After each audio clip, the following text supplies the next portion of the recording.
Hello there, wonderful singers, and welcome to your Kovo vocal exercise of the week. I'm Dr. Julia Nielsen, and I am the founder of Kovo, short for Community Vocalizing, where our mission is to advance singers' vocal health, fitness, and longevity by providing creative vocal exercise routines. So this month, during our general vocal exercise routines, we have been studying some of the imagery that is often used in voice training and how certain well-chosen images can actually help us guide the way that we use our voices. So last week in our vocal exercise of the week, we worked with an image that I use often when I teach breath support, and that is the idea of pouring water. We imagined our lungs as a vessel, and we practiced releasing the breath in a steady stream, just as if we were pouring a steady stream of water from a pitcher into a cup. So this week, we're going to return to the theme of breath regulation, but now in the context of large descending intervals. So, what tends to go wrong when singers have to descend by a large interval, like a sixth or an octave or even beyond? Quite a bit. In fact, many singers are prone to dumping the breath on the way down, especially during register transitions. For example, think of a soprano or alto singing a descending octave starting in her head voice and ending in her chest voice, but not very elegantly. So, as I demonstrated that beautiful octave, what just happened? When the body collapses or grabs or squeezes in the middle of a descending line, it sends a huge unregulated burst of breath to the vocal cords, and that sudden flood of air can knock things out of balance. The result, a note that is suddenly too loud, too heavy, flat in pitch. Maybe there's an awkward register shift or even a crack from one register to another. So, how can we prevent this sudden expulsion of air? We keep control of our exhalation by regulating breath pressure that is staying steady through the torso so that the air flows evenly instead of bursting out all at once.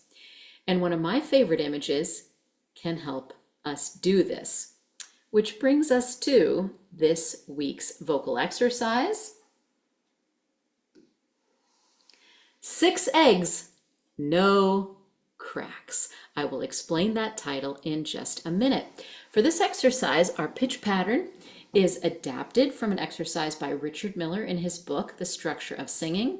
You will sing 3 descending gestures, each with its own vowel. First, we're going to sing 2 descending fourths on the E vowel,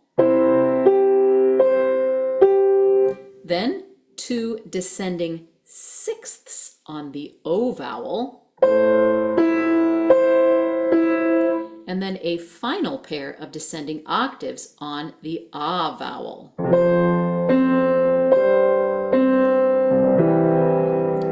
You can breathe at every measure mark or string a few together if you prefer. Let's try that.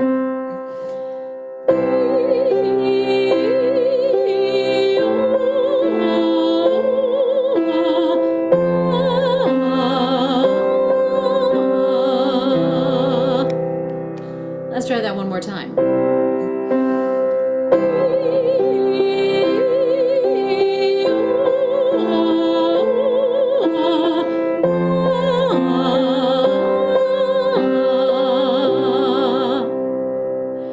But here is where my image comes in.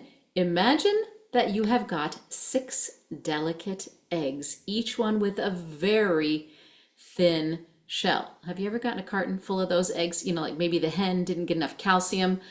Who knows? But now I want you to imagine that you have to set each of these eggs down gently on a hard surface, one by one, without breaking the shells. So you can't drop them or plop them or just let them roll out of your hand. You have to place them with care and control. For your first two eggs, you're going to place them gently on the counter. Those are the fourths. And one more egg. For the next two eggs, you're going to set them on a lower shelf. Those are the sixths.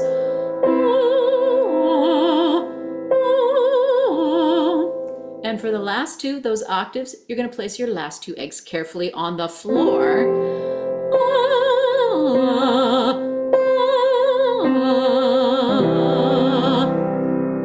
Now, you're going to be sure that you don't drop any of these eggs and wind up with an omelet. Remember, the shells are very thin. So tune into your torso and make sure that you don't collapse or squeeze. All right? So you got your 6 eggs, one at a time. Let's try this slowly in the key of C.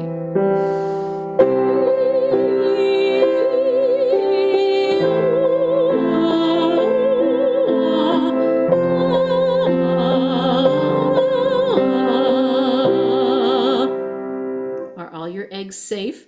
I hope so. We're going to move down chromatically now. But if and when those lower notes of the intervals are out of your range, you can just repeat the fourths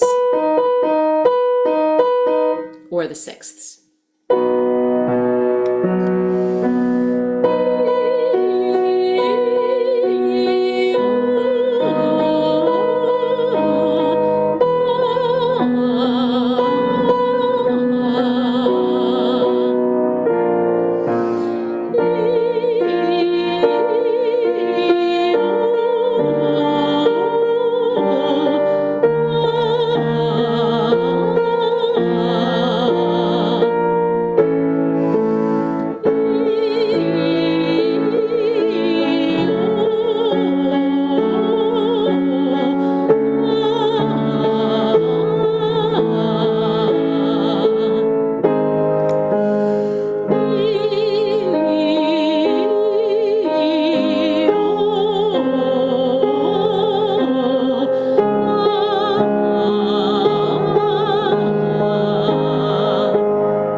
Your eggs intact.